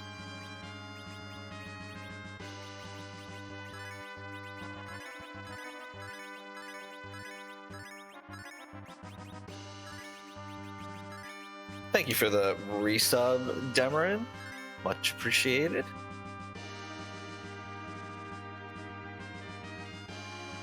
Looks like JJ Blue isn't using exit right now and did some healing up, so it looks like JJ's going to at least attempt that spot, and we know that that Ogopogo spot is Ogo, and I just like saying Ogopogo, so I'm going to say.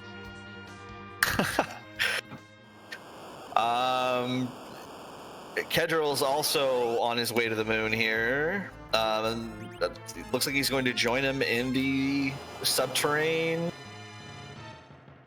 Yeah, that makes sense. Probably going to go down, pick up that legend sword because he's got to do that anyways. They might be able to split, finishing, clearing those, the rest of the trap chests down at the bottom. Because we know that most of, and I'm sure Kedrill was told by JJ Blue that most of the checks down there are busts. So. Yeah, JJ actually hasn't gone to the Wyvern spot yet, so I wouldn't be too shocked considering that JJ did clear all those chests on the way down if Kedrill is just going to beeline directly for the Wyvern. Oh, and we do need to complete that Wyvern spot because that's where the hook is. So, yeah, that would be good too. Because he can't check that rat tail until we get the hook.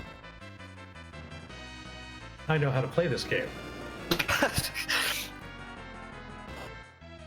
Thanks again, Baka, resub as well. All the love for the Free Enterprise channel tonight.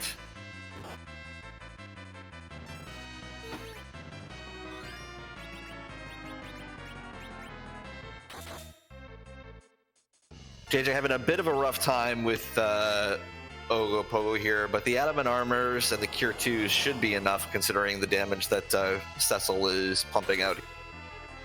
Yeah, this is kind of the difference between the Edward strategy that we saw on the green team when I believe it was Night Dew. Oh no, that was Baka Shinobi trying that. One of them. And then and what JJ Blue's doing, because trying to heal up Cecil with Cure 2s is a lot harder than healing up Edward. Cure 2. Like a higher HP pool is really a good thing, but this is one of those weird situations where a lower HP actually a benefit. And Night Dew, thanks for the sub.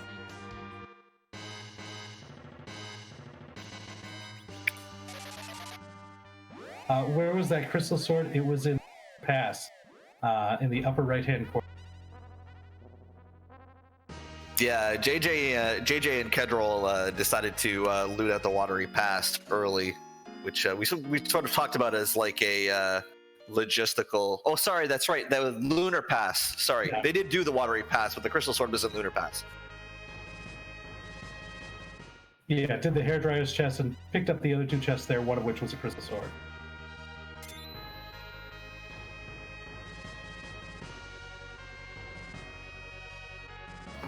When Edge is going to dart an Excalibur flag, that's how too.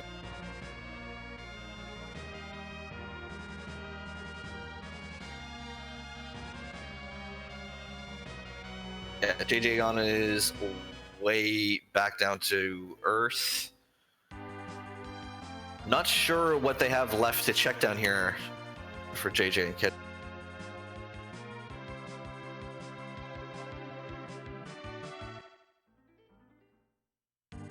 We might have missed That's true. Flurry points it out. We have not seen the Twin Harp. But he's getting the hovercraft, so we might have missed a hook.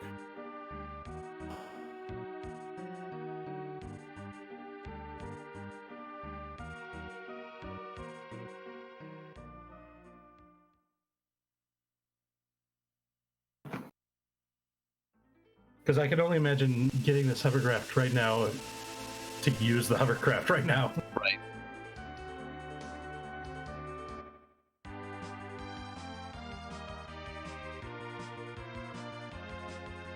Kedrill now has that legend sword.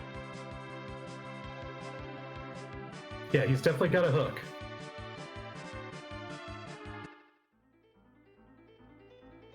So JJ Blue's going to be in go mode real shortly here, which means Kedrill should know where that hook is. Yeah, he's going back up, so he's going to head over to that wyvern spot. Going to get that hook, and he's going to be in go mode. Probably not too far behind JJ Blue now. Yep, for sure. JJ definitely does not need to do any additional leveling here. He should be able to just forge this crystal and go. Yeah, after going through all those trap chests, that really adds up.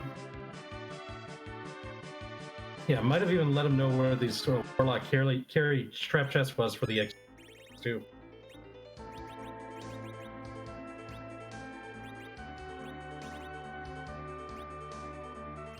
Oh, you gotta forge the crystal first, JJ. JJ. Uh-oh. It wouldn't be the first time a runner made this mistake.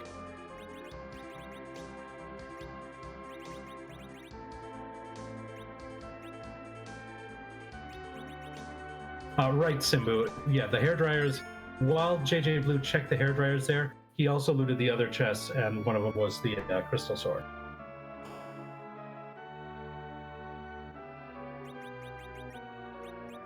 Yeah, JJ says. Oh, I think he might have noticed that the crystal didn't appear on that little. Oh, the save.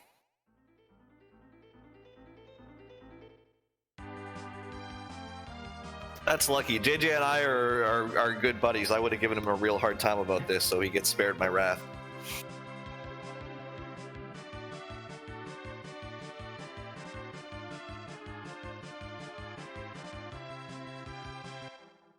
And Kedril is now in the Baron Guards fight, which will get that hook.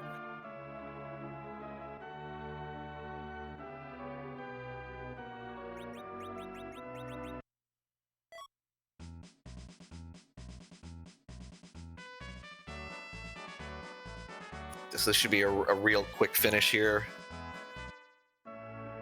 Both of these guys are pretty good on levels from all the trap chests that they've taken out. Yeah, without a doubt. You see those really high HP. Shouldn't be too much of a difficult, even without healing. Zero misfights with this crew.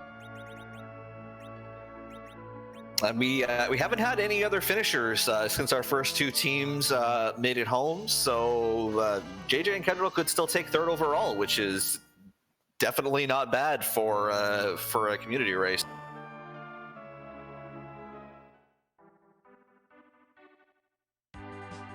Yeah, George Nix, not only have I seen people do that, I've seen me do that.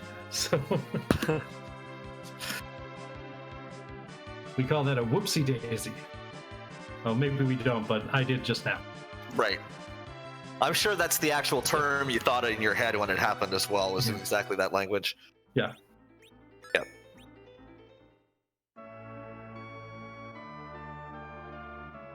All right, now crystal in hand, JJ Blue back to Toria.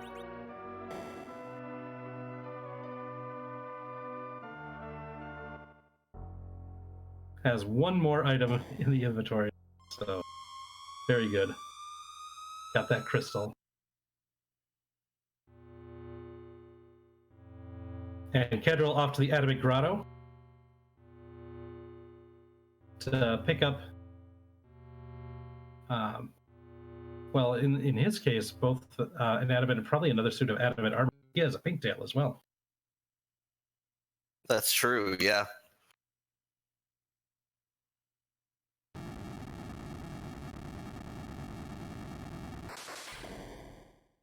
Right, JJ coming up to Boss Bass. We have had a fifth place finisher, Chaos Hades, at 139.07, so this could be a battle for third place here between Kedril and JJ and the two Hades.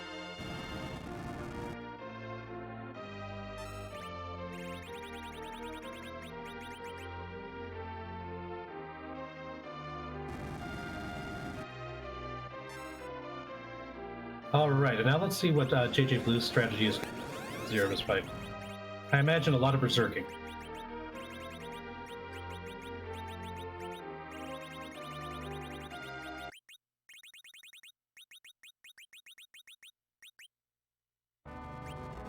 Yeah, we get ready for that Avenger swap, taking that diamond shield off.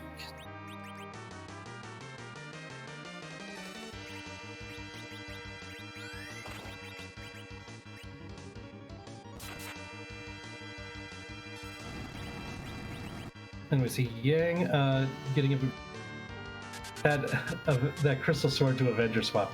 8,000 damage with the first hit. That's yeah, the nuke sword.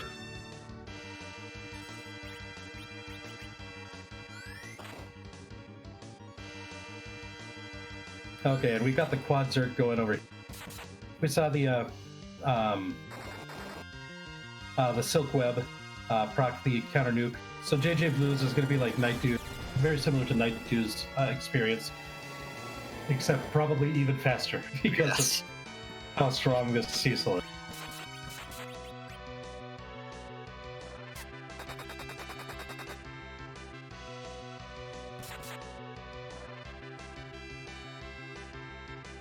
Like when even Sid does 4,000 damage, that's crazy strong. Yeah. This is going to go very, very quickly. And Kendrill's not very far behind. Is just about to turn in the pass to head over to Zeramus right now as well. Yeah, just setting his Cecil and Kane up for their Avenger swaps. Looks like he's got 2 of them. Yeah, there was a second one that was found really close to the end of the game. I think it was one of the trapped chests in either Lunar Subterrane. I don't know. I forgot that anyone had that Kedril had Cecil and Kane to make use of more than one. Right. We've got a 6th place finisher, Iker, 141.07. This could be very close for the overall 3rd place here. Yeah. Now we've got 3 teams in contention. At least. At least, yeah. I don't recall how many teams played tonight. Do you have that set? Take a look.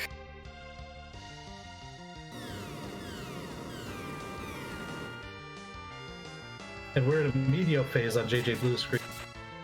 It's academic at this point, I'd say. And there's the flash.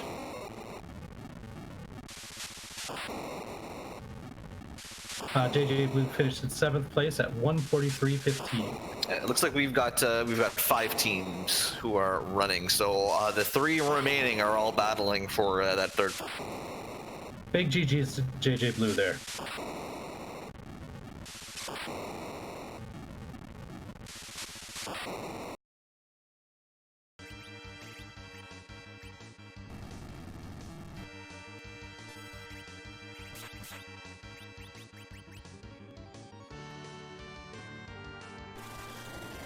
So curious if Kendrill's going to be able to make it so this team ends up in 3rd place. It kind of depends on how far behind the 1st place runners on the respective teams are for the other, for Ikir and was it Chaos Hades? Yeah. Unfortunately, couldn't get that silk web off before the first big bang. But the counter nuke hitting the adamant Kane on a pretty low roll really helps.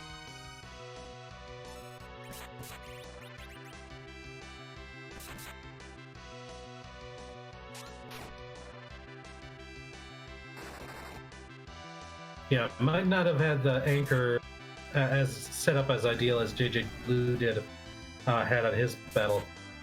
With that timing, but hopefully the power. I mean, we're still seeing close to 8,000 damage a hit from Cecil. So if we're able to trip the refill here, we might be able to avoid that second big bang and do enough damage in the 2nd phase to get to medium phase. So we'll see.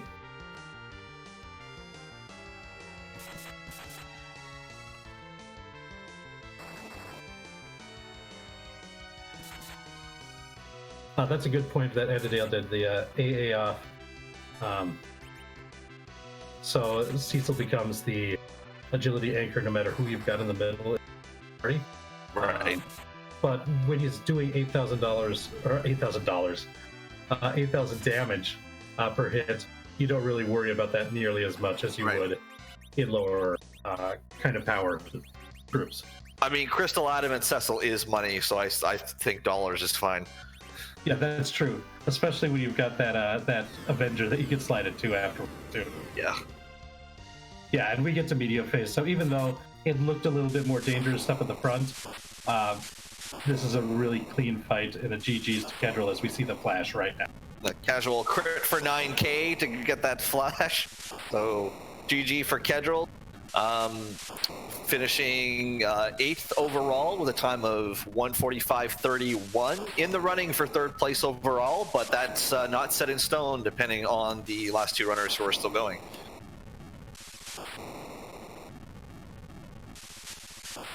But definitely good job to both members of that team, finishing really strong right there. Like it's hard to pinpoint anything that you say that Baka and Night 2 did better. Like just like from a overall like routing sort of standpoint. You just make different decisions. I mean, that's kind of the nature of Rando a lot of times. Hello. GG's Kedril? Like we've got Kedril here. That was fun.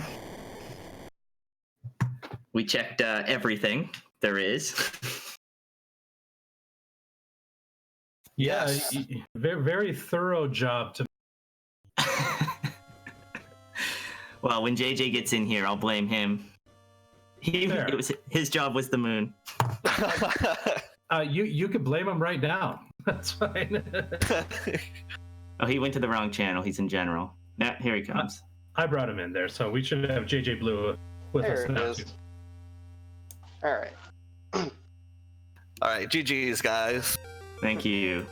JJ, I'm real glad you noticed you didn't have that crystal, because I was going to make your life very difficult for a few days, but you noticed. Yeah, I was like, oh wait, I'm missing something. I was just so ready to go. So routing wise, the first thing I wanted to ask you guys, because we saw you guys do it, and personally am a fan of it in these team races as well. So why the watery pass? Just because one person has to waste their time, and if there's something good, then you can just let them know exactly where it's at. That's usually why we do it. Yeah. Yeah, like getting access to those extra seemed like a play, and especially since not everybody will necessarily check that, could definitely give you a leg up in the early game. Yeah. I mean, when we were practicing for like World Series of Free Enterprise, we found a few adamants in there, so we sort of added it to the repertoire of where to go. Yeah, sort of unfortunately, maybe this seed was sort of overflowing with really good equipment for the characters that were available. Otherwise, like the Artemis arrows and stuff you guys found might have been really nice. Mm-hmm. Mm-hmm. All right, so we'll ask the tough question. Why put off the bottom of the moon for so long? That's what I was talking about. This is my blame now on JJ.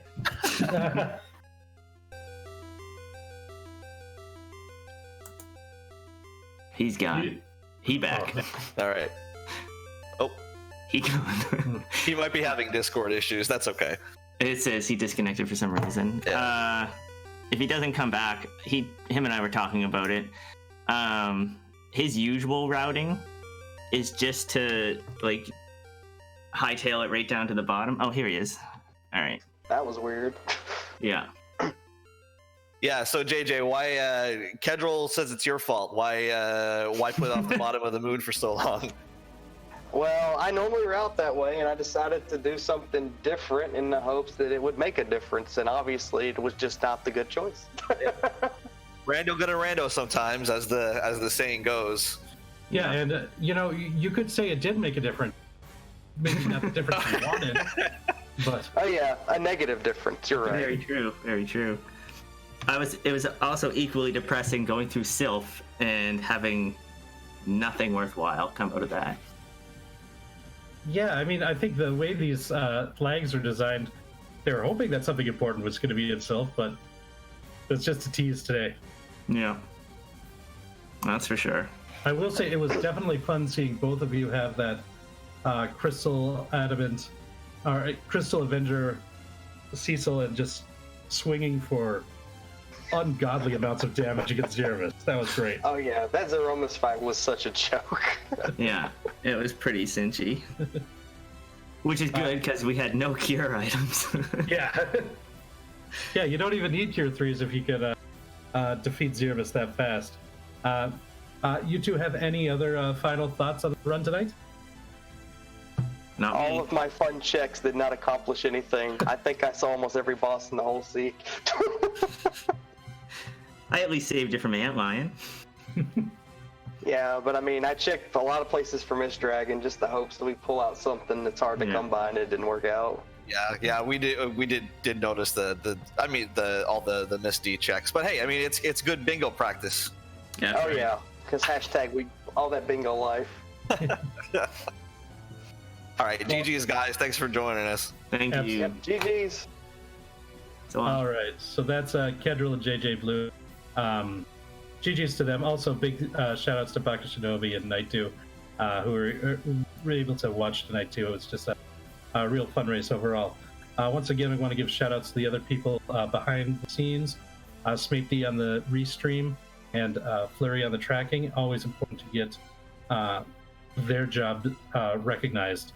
So if you're able to give them a follow, please do. Want to give another shout out to my co-commentator Zyrak tonight. It's always fun working with you. Yes, you too, Raul. I always enjoy commenting with you. And so with that, I think we're going to go over to one of our friendly admins here for Free Enterprise. We're going to go over to Demarin's stream, and it looks like she is doing some 7th Saga randomizer. And boy, if you've never seen 7th Saga, that's a game. That is a big steaming pile of games. So Yeah, this is for real. So let's show Demarin some love tonight. Thanks everybody for watching. have a good one.